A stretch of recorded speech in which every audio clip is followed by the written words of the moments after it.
This podcast is not sponsored or supported by any business or organization.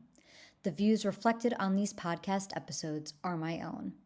Please be aware I am not a medical expert, travel agent, or any other kind of expert.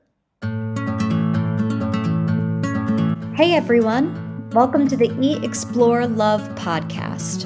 I'm Ashley. This podcast is based off of my blog of the same name, Eat, Explore, Love. It talks about the unique challenges in traveling around the world when you have celiac disease. Due to sort of popular demand, I decided to also record a podcast to delve a little deeper into my travels and the lessons learned along the way.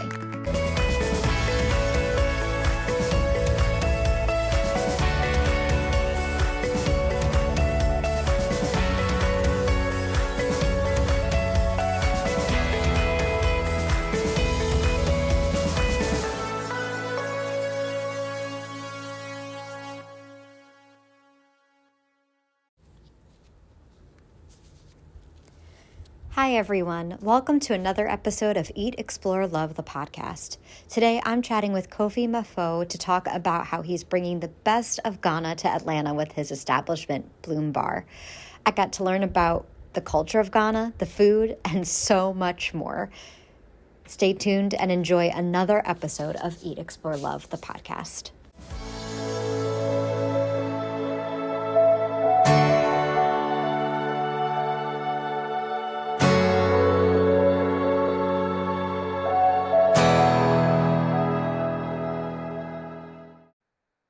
Hi, Kofi. It's so nice to meet you. Welcome to the podcast. Hi, Ashley. Thanks for having me.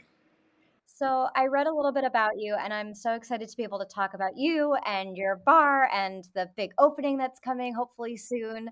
But I would love to hear in your own words just an introduction to you and how we ended up in this conversation today. So my name is Kofi Maafo. I'm from Accra, Ghana. I'm now based in Atlanta, Georgia, mainly for setting up my new business venture, which is called Bloom Bar. I've been in hospitality for 10 years now. Actively, I have owned my own space for 7 years. I've had the opportunity to run two big concepts in Accra, Ghana. And in the seventh year of running the business, I believe we hit the point where we felt like we could take what we've accomplished and shared with the rest of the world and showed what we think hospitality is through our culture, which embodies the music, the customer service, the food, the drinks, which are very authentic to who we are and where we come from. Um, I would like to say I'm a serial entrepreneur. So in as much as I'm into hospitality, and which is what I love because I love to see people happy, I'm also into sports and run my own sports agency, um, where the focus is on soccer players in Europe. We pick these football players. We say football. We pick these football players from Ghana, and it's a program that we run for underprivileged kids, and we give them the opportunity to showcase themselves and have the opportunity to go into Europe and play football professionally, which is also what I do as part of my career. So that is me in a nutshell. There's so much for me to branch off with that. You are an amazing person just off of that description. So what I guess I want to start off with what got you interested in hospitality to begin with? Where did that all start? Um, it started probably when I was about 19 or 18, thereabout. I don't remember the exact year, but I was in first. Actually, I would say it goes as far back as when I was around 15. And I say this because in my high school days, I was in charge of entertainment. And it seems I've always enjoyed seeing people happy. It's something I just enjoy to do. I like to create spaces where people come to these spaces and are just themselves. mainly because I'm a free spirited person and I just love people to feel that energy and also just be themselves. So I would say it started a long time ago. But for it to be a business, I would say the interest really came in 2017 when I decided to go full time into hospitality because I had identified certain opportunities in that field. So that's about it. So you have Boom Bar starting in or launching in Atlanta. Why Atlanta out of everywhere that you could have gone? Well, I would say mainly to just jump straight into it. Atlanta just has that support community, and I will just break it down for you. So my first time in Atlanta was in 2017, in 2018, when we visited Mm, here. My business partner and I, we came here to do our research because growing up and always being in New York and the East Coast, it had always been our dream to one day set up something in New York. But when we were actually ready to do business and set our foot here in the United States, research just changes things a little bit because with research, you start to identify certain opportunities that you might have not seen. So, research told us or showed us that it was going to be very expensive to kickstart in New York, mainly because um, our brand is we are very particular where we open and how we open and how we do things. And I say that because we do not believe in mediocrity and we also do not believe in just doing the basic stuff. We want to be top, top, top in everything that we do. So if we're going to do something, it had to be a major city. It had to be in Miami. It has to be in New York, Manhattan. It has to be Atlanta, Georgia, Buckhead. And at the time when we were doing the research, we realized that one, Atlanta has a huge support community for the concept that we want to run. So, in order to mitigate the risk, it made a lot of sense to just come here and have it started here.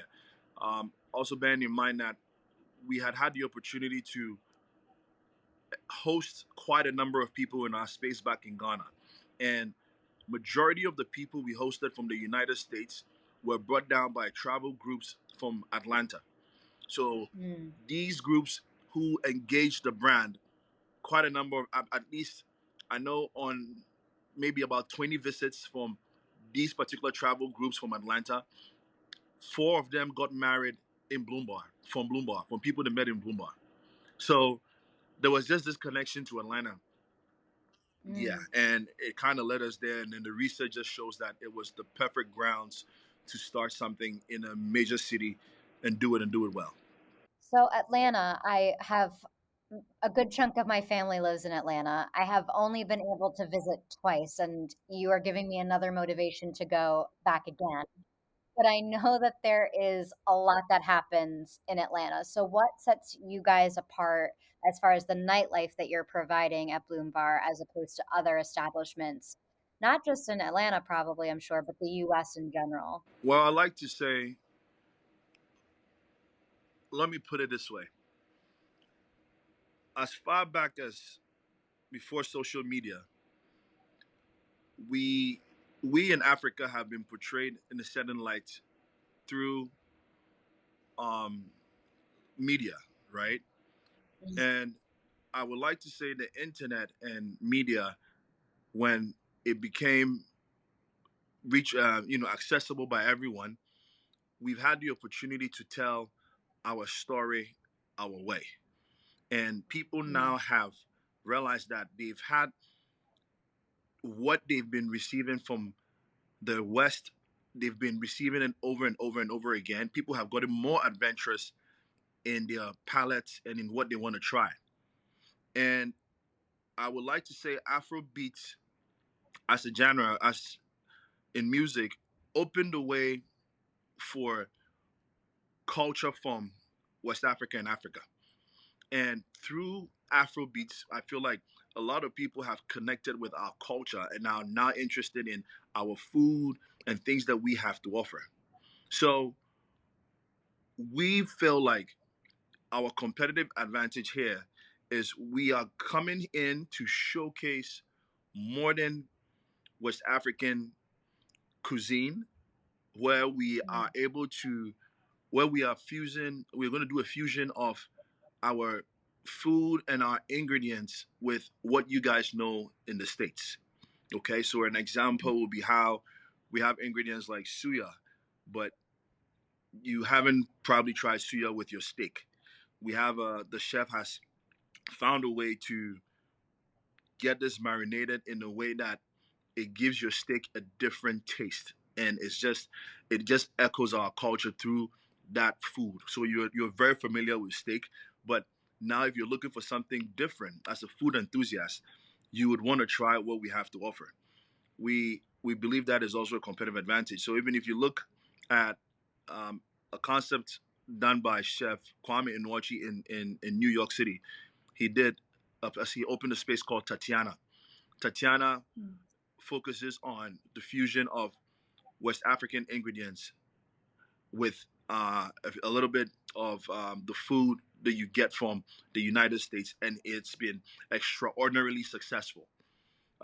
Tatiana is located downtown and Manhattan, and it is fully booked. Sometimes you have to wait and probably book like weeks for you to even get a seat there. This just shows that Mm. people are ready to try what we have, and we are going to give Mm. them that in the modern style. I would absolutely agree with you about portrayal in the media and how it's evolved over the years, especially in a post-COVID world where everybody's dreaming about going elsewhere. They're becoming more adventurous. For me personally, when I'm thinking about travel, it's what's safe for me as a female solo traveler, because that's usually how I have to go. And then if I can find this podcast is also in our mission statement, it's allowing people that have celiac disease, so that would be eating gluten free and how the different places they can go in the world still. Because I think so many people feel that they are closed off in their opportunities of where they can go and eat and people that are willing to understand. So for part one of our mission statement of at your establishment, will people like me be able to have and experience the food and the culture of the food that you're bringing over from Ghana? Is that something that you're looking to do? Yeah. So what we are doing is that we are serving our food in small plates. The Spanish will probably say tapas or tapas style. Yes. So the reason why we chose to have majority of the items on the menu come in small plates is to gradually introduce those people in the United States to our kind of food.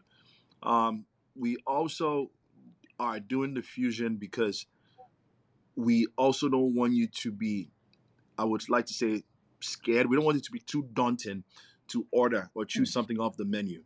So yes, you're going to have the opportunity to try something which is Ghanaian, because we have about 21 tapas on that menu, and about 9 or 10 items on that menu are very Ghanaian, whereas the other 11 is what you know in the United States, in the West, and it's just been done a little different just to put our style in there.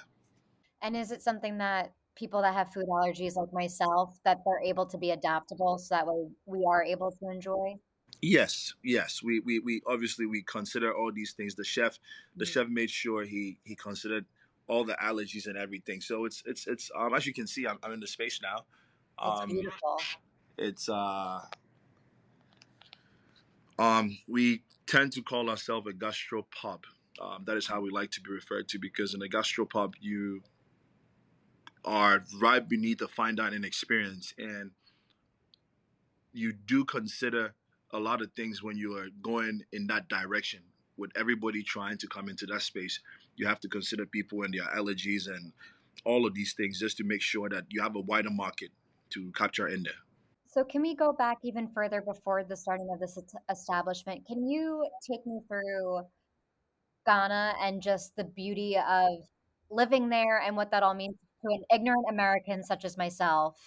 I've only just started thinking about what it would mean to go and travel to Africa and to be able to experience it. So can you paint a picture in my mind and others as well? Well, let me just put it this way. First of all, I feel like you enjoy summer. So I want you to first consider the weather, which is almost like 90%, 85% summer all year round. So it is great weather. That is the first attraction there. Then you also want to consider the fact that in Ghana, we are very friendly people. We are very welcoming people. So it's a space where when we talk about your security, you are safe. If you do research online, you realize that Ghana has been one of the safest places for people to visit for years. And we've always had like very peaceful elections and all of that. So it is a safe haven for tourists. When we talk about tourist sites, Ghana does have amazing tourist sites, and we are really big on nightlife. So there are two different sides of tourism. Where if you're looking for the nightlife, Ghana will give it to you. Will give it to you in style because I think my people party a bit too much.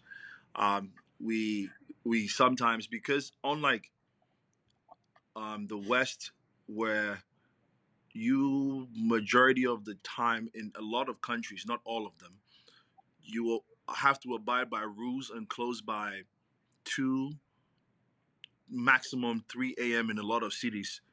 In Accra, as a big city, there's really no time to close. So people party all the way to 7, 8 a.m.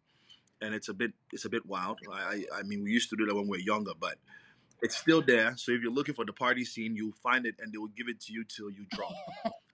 If you're also looking to do beautiful beaches, check out our forest reserves and all of these other beautiful things. Yeah, you have all of that there. So it's a great experience to.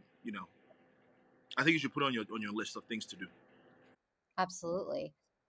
So what part of all that you just laid out can I find if I'm going to Atlanta at Bloom Bar? How is that all reflected in your establishment? I mean, aside of food, Mhm. um, music is also one thing.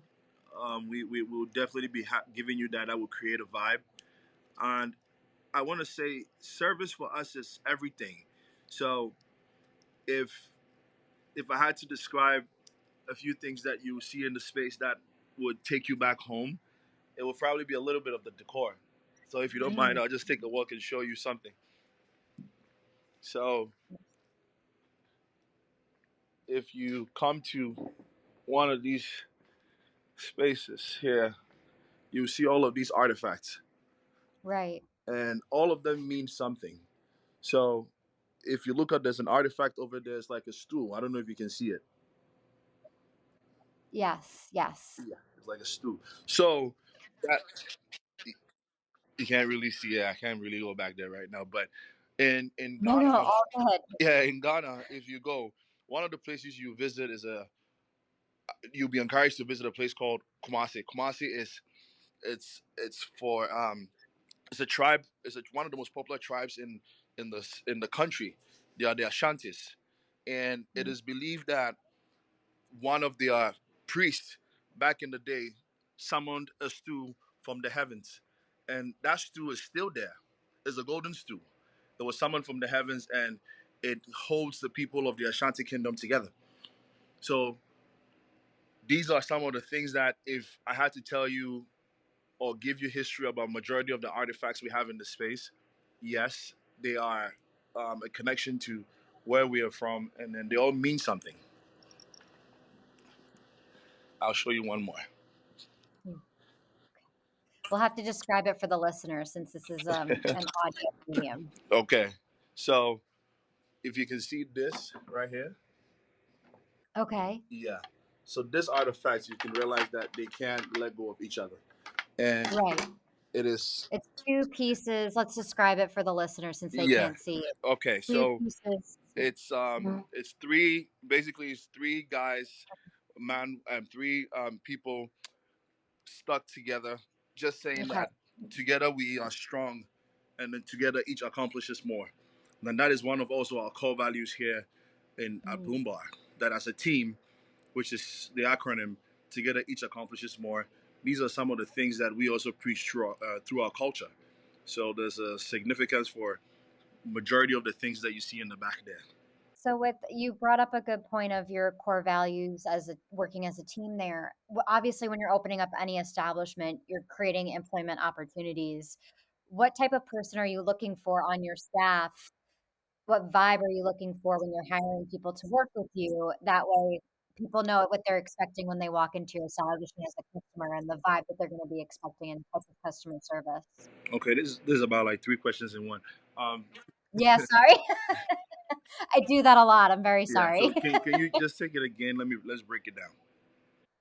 Yeah, so as far as when you're creating employment opportunities and you're staffing your business, what type of person are you looking for that helps create that feeling that you just described of working as a team? Okay, so first thing I look for when we're doing a hiring is I like to I read. I'm an energy person, and when it comes to hospitality, it's really about energy. We Mm, say one of the greatest chefs from Cornell. He's called Will Gudara. He said, "Service is black and white. Hospitality is color." So, mm, if meaning that with service, everyone obviously when they start how to do A, B, and C, they can get it done. When you're a competent worker, you can just get your things done. But hospitality being color is you being able to do your job in this space to make that person, the other person, happy. That is the color. And when people come into our space, just through a few questions I would ask, I'm able to tell that you appreciate hospitality and you love to see people happy. That is the first thing I mm. look out for, because if as a person you're not able to radiate that positive energy, it is hard to work in a space like Bloomberg, because we, like I said, I'm a free spirited person and we're truly about happiness. That is our energy, that is our vibe. So that's the first thing I look out for as a person. All the other things are just really basic stuff, just the knowledge, um, how much this person is willing to learn, how far they're willing to grow. Because in our organization, we create room for growth. We do not just have you come in and you do not see where you're going with us as a business. So that is it in a nutshell. I love all that because now hearing that, I feel like I would be incredibly safe in your hands with your team and everyone just based off of what you're looking for. So that's incredible. When does Blue Bar open in Atlanta? We want to do our soft opening from the end of this month. I don't want to throw a date out yet, but Mhm. um, hopefully by the end of this month, after next week, the 28th, we should have our doors open. That will be a soft opening, and the grand opening and official opening of the space will likely be somewhere July 15th. Okay, that's great. So you're seeing the light at the end of the tunnel. What has been the most rewarding part of the experience so far? I haven't really thought about it yet because I'm still under a lot of pressure. But Yes. um, I think the most rewarding part is just being here and being able to have accomplished what we have, because it's been a very long journey. Um, Mhm. when we came into this space, it didn't look like a third of even what you were seeing. It was an Mhm. abandoned space. It looked like it would probably take about 2 years to get it done. And within a year, we've been able to renovate the entire space. And I feel very Wow. accomplished sitting here knowing that if you were here today with Brandy, I could make a drink for you. That feels very rewarding. It's amazing. I'm gonna take you up on that at some point, I promise you. I've taken up a lot of your time, and I wanna wrap this up by saying thank you, and we end every episode with rapid fire questions. So is that okay to ask you some rapid fire Let's questions? go. Perfect. Where is your favorite food city that you've ever visited? Malaga in Spain. Okay. Do you prefer a vacation that requires you to be active or relaxed? Active. Where's the city that you learned the most about yourself? America. Oh, really? Yeah. That's interesting. Yeah. And then the last question I have for you is where they can find you at Bloom Bar, I'm sure, but where else can the people find you and keep up with the adventures of your establishments? So that would be on Instagram. Okay. Yeah. So on my Instagram, I don't want to give my personal Instagram, but we would Yeah. we would be doing a lot of. They can follow the adventures on our page because we are very vibrant. Is Bloom Bar ATL on Instagram. We'll definitely be sharing the our journey with them on the platform for sure. So they can look out for that. They'll see all the adventures, all the new things coming in. We believe that we are trendsetters, so we're hoping to bring some new things into the space, and we do hope that the city of Atlanta loves it. Amazing. And we'll make sure to put that Instagram handle in the show notes in the description of this podcast so everybody can go and follow you. Thank you so much for your time. It was a pleasure speaking with you. It was highly anticipated. So thank you so much. It was lovely to meet you, and I'm sure we'll speak again. Thank you very much. Thanks for having me.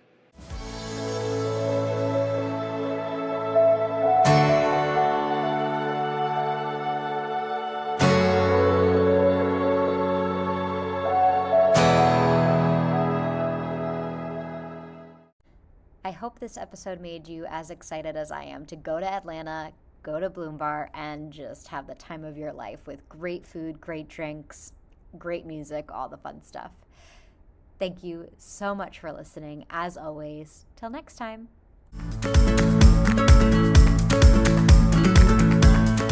Thank you for joining me this week for all the fun journeys and lessons learned on my big adventure called life. For more information on the different cities discussed, check out the blog posts on hieatexplorelove.com, posted every Monday, Wednesday, and Friday. If you have any questions or fun stories to share, feel free to reach out at hieatexplorelove@gmail.com. Until next week, remember to eat well, explore the world, and love yourself. See you next time. This episode is produced, scripted, and edited by me, Ashley.